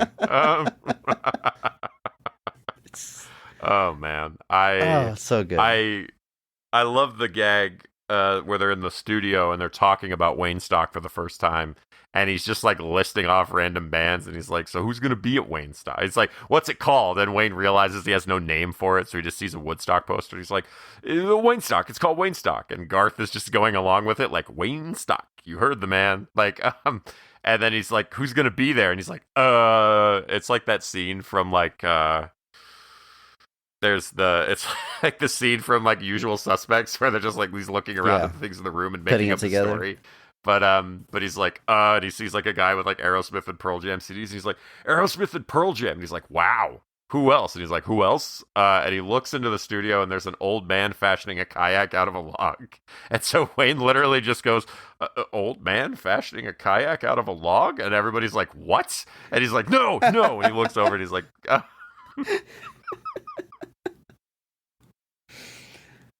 And then he finally says Van Halen. He says Van Halen at one point, and Christopher Walken's like, wow, who else? And Garth is like, yeah, who else? Like, just goes on, and then finally he's like, Rip Taylor's gonna be there. And I remember watching this movie and hearing Rip Taylor speak as a kid. As like a younger person, I remember watching this movie and hearing Rip Taylor speak, and I was like, I know that voice. And I don't know why I knew that voice for the longest time. Until I finally remembered there is a DuckTales movie called Treasure of the Lost Lamp. And Rip Taylor voices the genie in that. I was racking my brain, like, I don't know. Why do you know Rip Taylor's voice? He's the genie in that movie, and Rip Taylor, we'll just say, had a very, or is he still alive? I don't think so. I don't remember if he is. He is very old if he is alive. No, he died only 5 years ago. But yeah, he has we'll just say, he has a very distinctive way of speaking. I was like, there's no way that I'm not, like, I was like, that voice is familiar. Why? And I was like, oh yes, he played the genie in one of the DuckTales movies. And there it is. Also apparently a god in Cassandra's home country. An old man fashioning a kayak out of a log? Kayak out of a log? No! What? This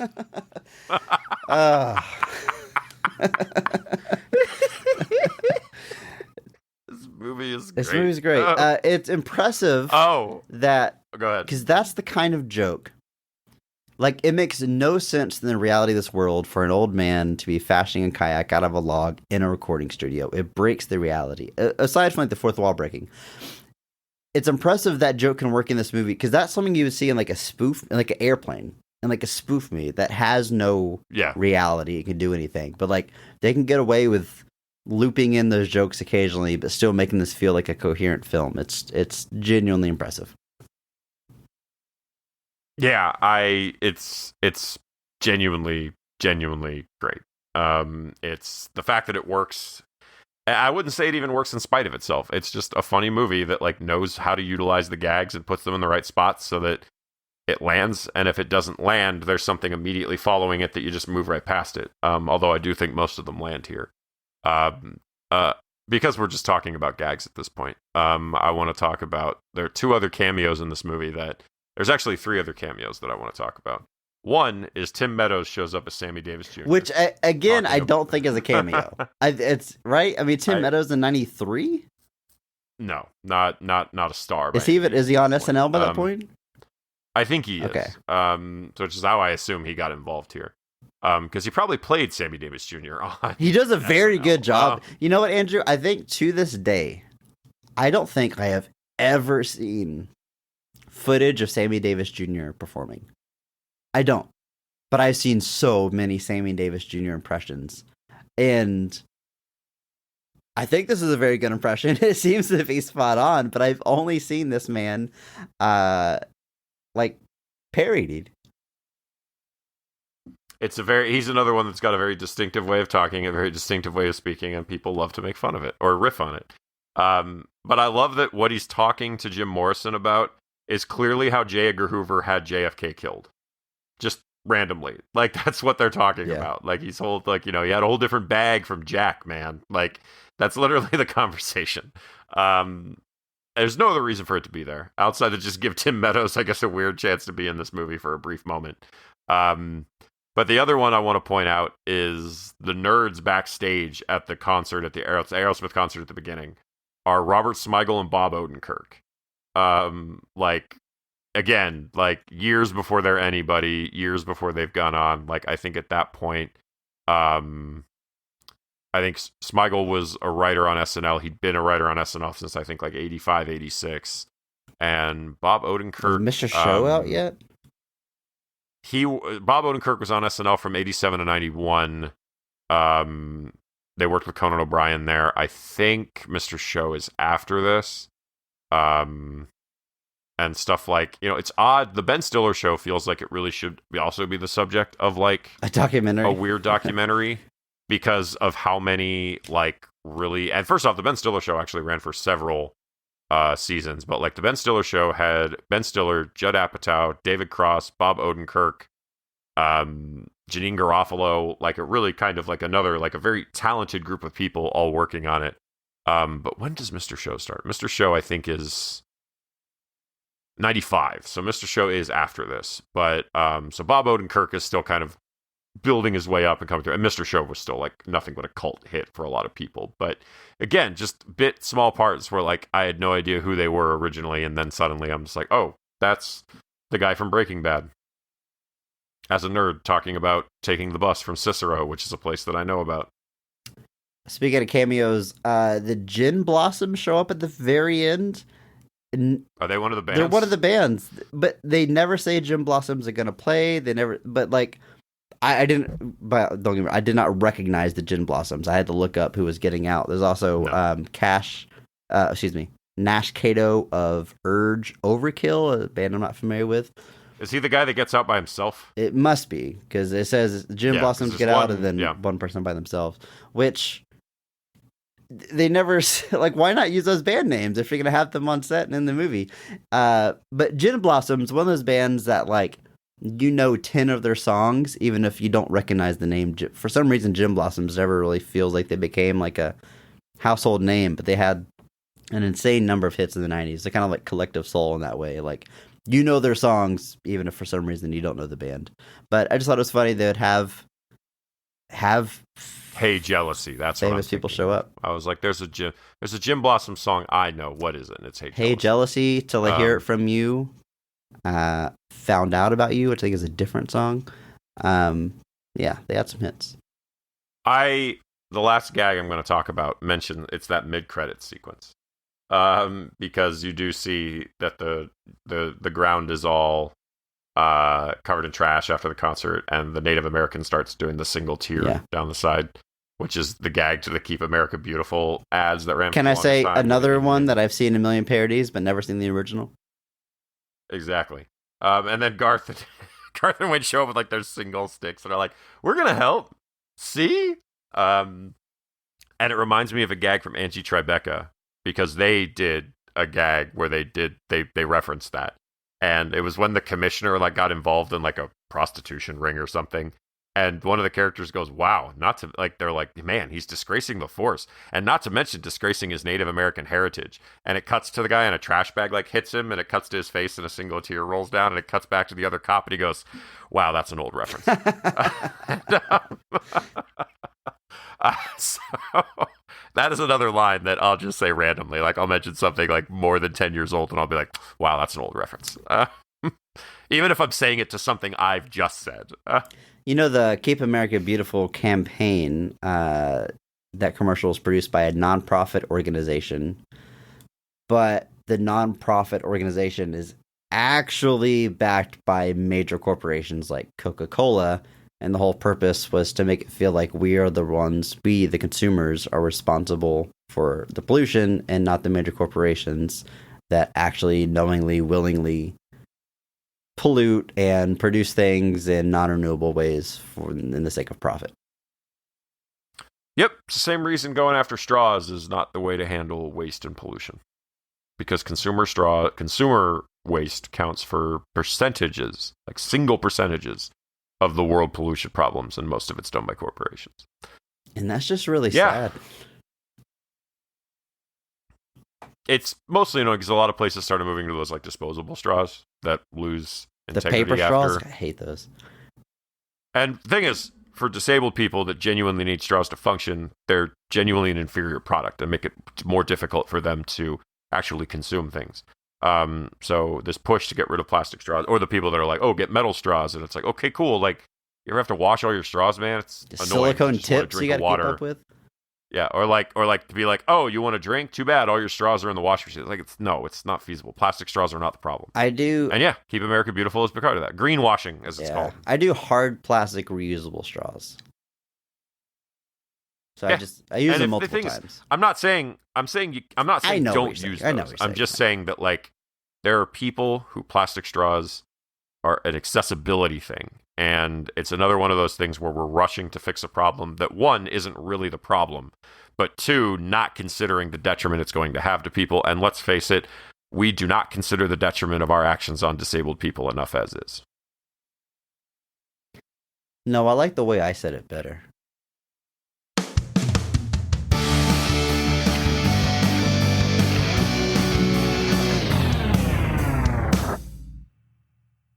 Andrew, I think I kind of hinted at this earlier in our recording, but so far so good in SNL month. I have quite enjoyed revisiting these comedies that, in both cases, I have seen quite a bit and enjoy. And even if I think I don't like them as much as I do, every time I go back to them, I'm like, yeah, that's great. However, things might be changing soon, Andrew. We got 3 more movies coming up, and I have seen one of the 3. Well, no, I've actually probably seen all of them. I just maybe have blocked it from my memory. It's Pat is next week, is what I'm saying. A movie that I genuinely was discussing with you, like, do we even put this on here? Do we swap it out for something else? But we stuck to our guns. We're going chronologically through the poorly received SNL movies, and It's Pat is up next. And I get the feeling that something in this movie is going to have aged worse than my favorite scene of Wayne's World 2, which was the kung fu fight scene. Yeah, probably.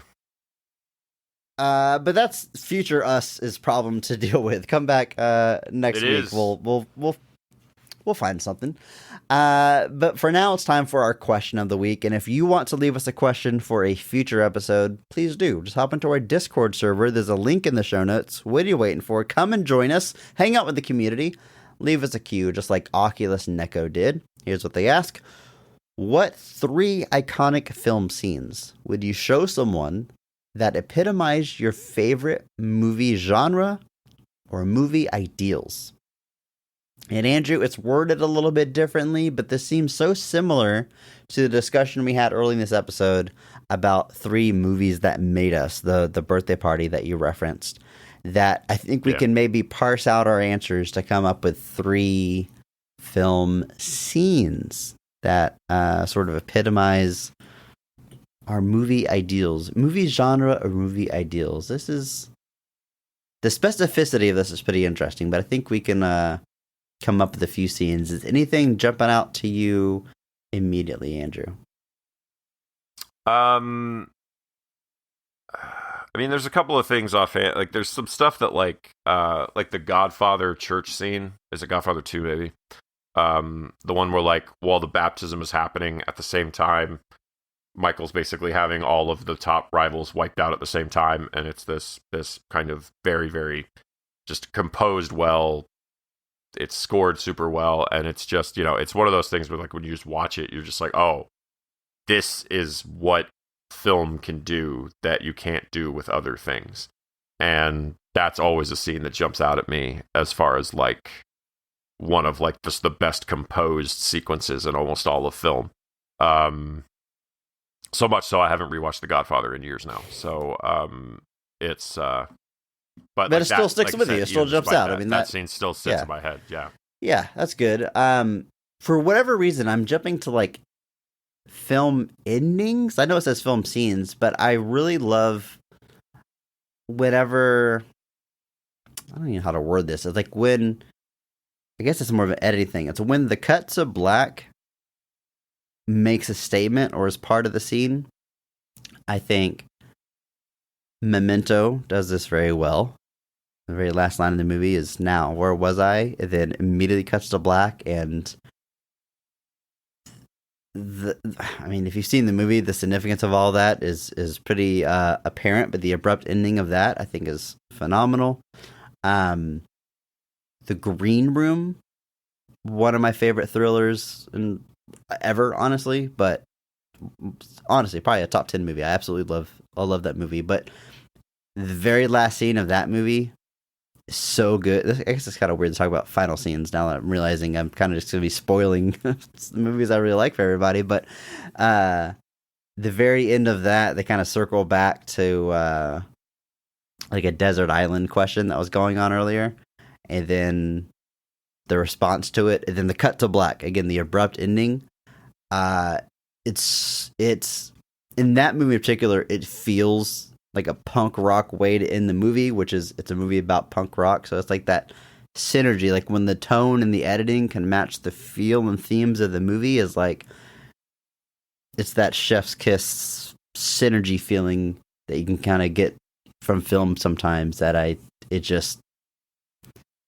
kind of stuff gets me excited.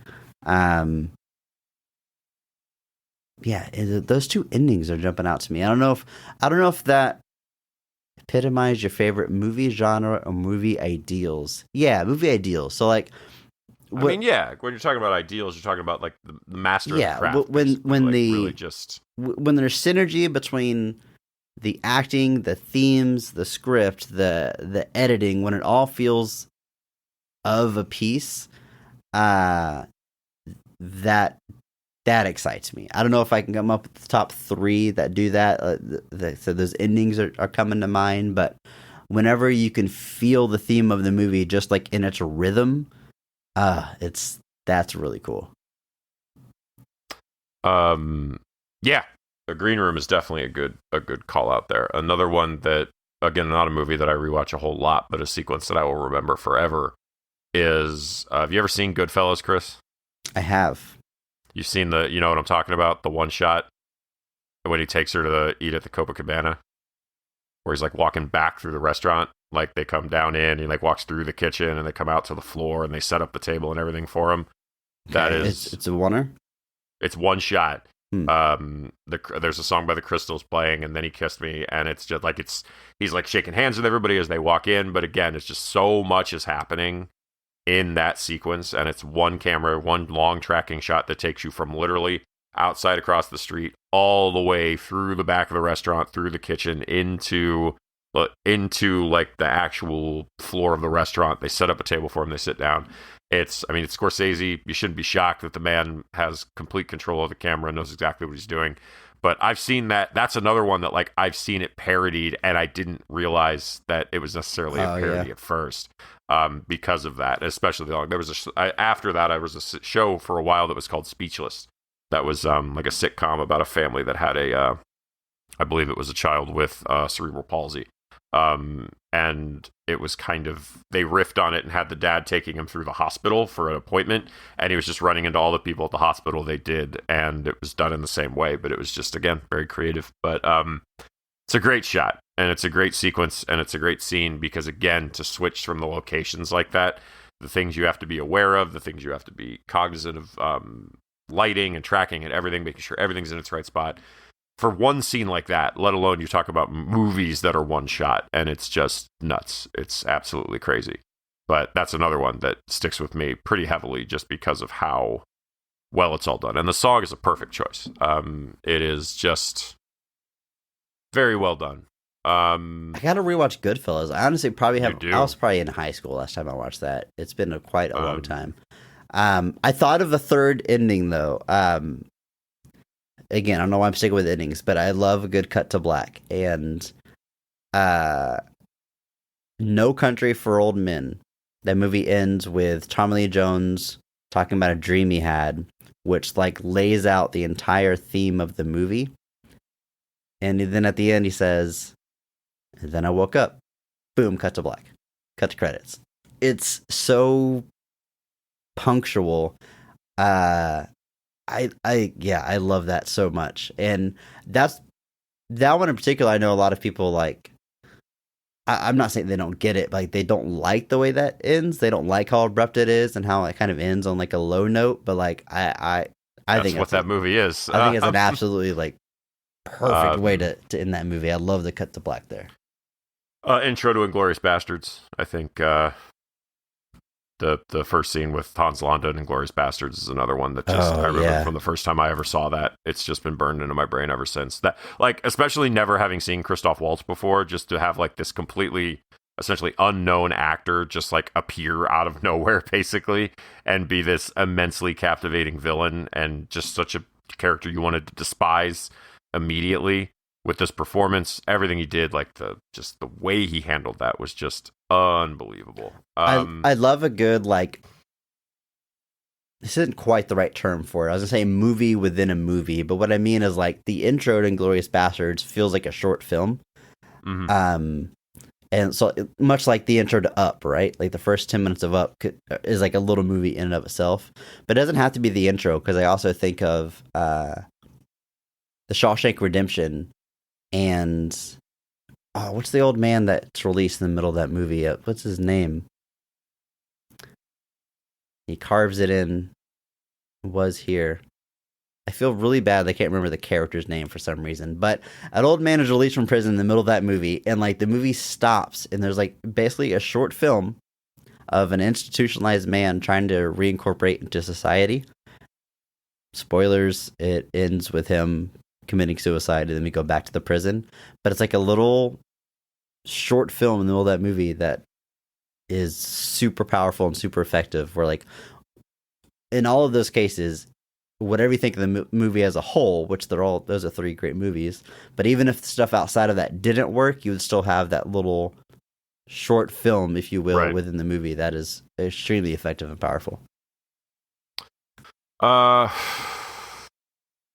to think what other scenes would like define like what I think. Like, I'm not even talking about like my favorite movies necessarily. I mean, obviously, I could mention Tim Curry reciting the entire plot of Clue in a scene from Clue, where his one-man show at the end of that movie. Yeah, it's so good. We talk about short films. That man just reenacts the entire movie as a short film in the middle of the movie. That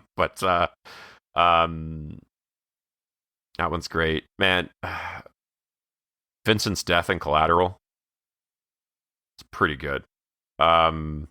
Yeah, like just, top tier Michael Mann there. But trying to think if there's any other, like, I'm trying to think of like my the personal favorite movies and what the scenes stick out to me. Brooks was here. Brooks is his name. That was gonna drive me crazy. And there's even fun, like, the training montage in Rocky IV is just pure testosterone-fueled excess, but it doesn't mean it doesn't hype you up.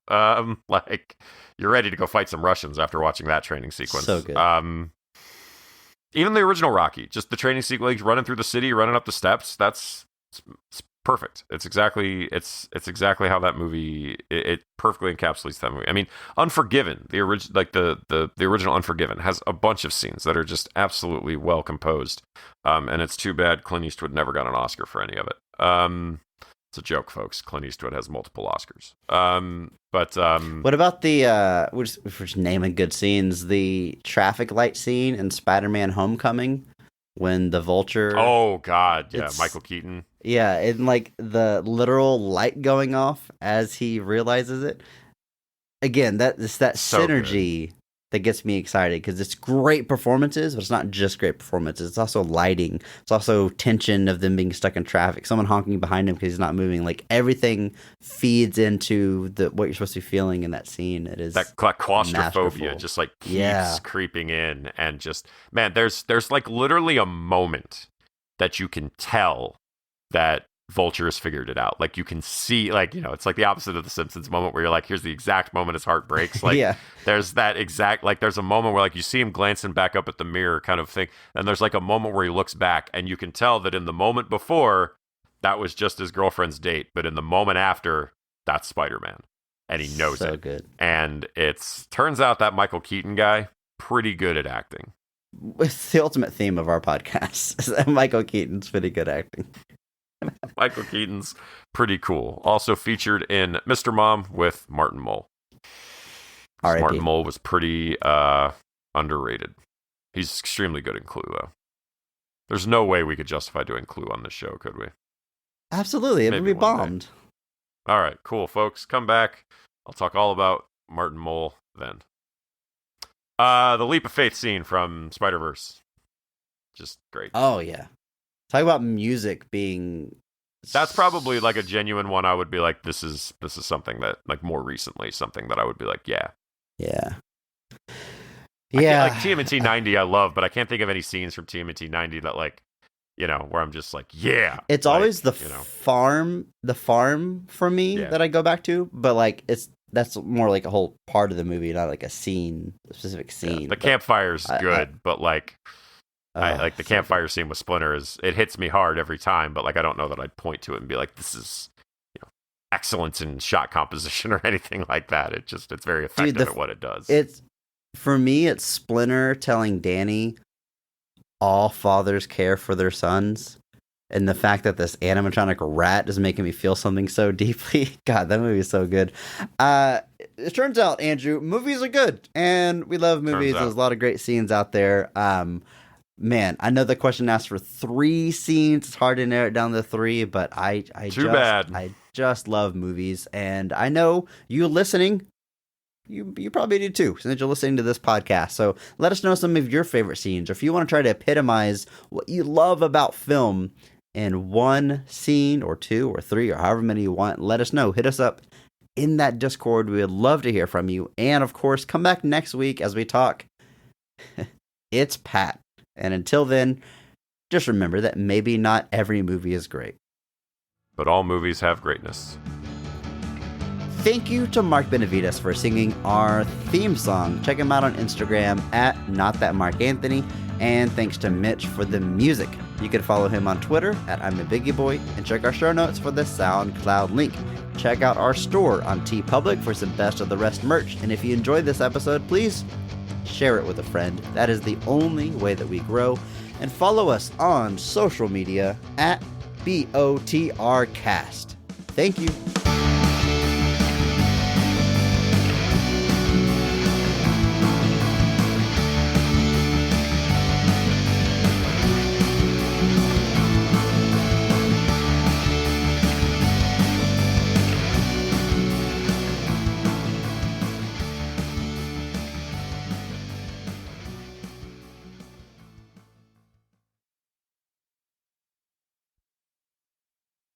And I forget that Ben Stiller will direct things that he's not in sometimes.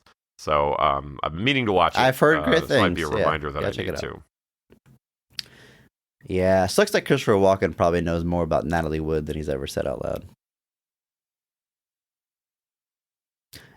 Anyway, I have no response to this.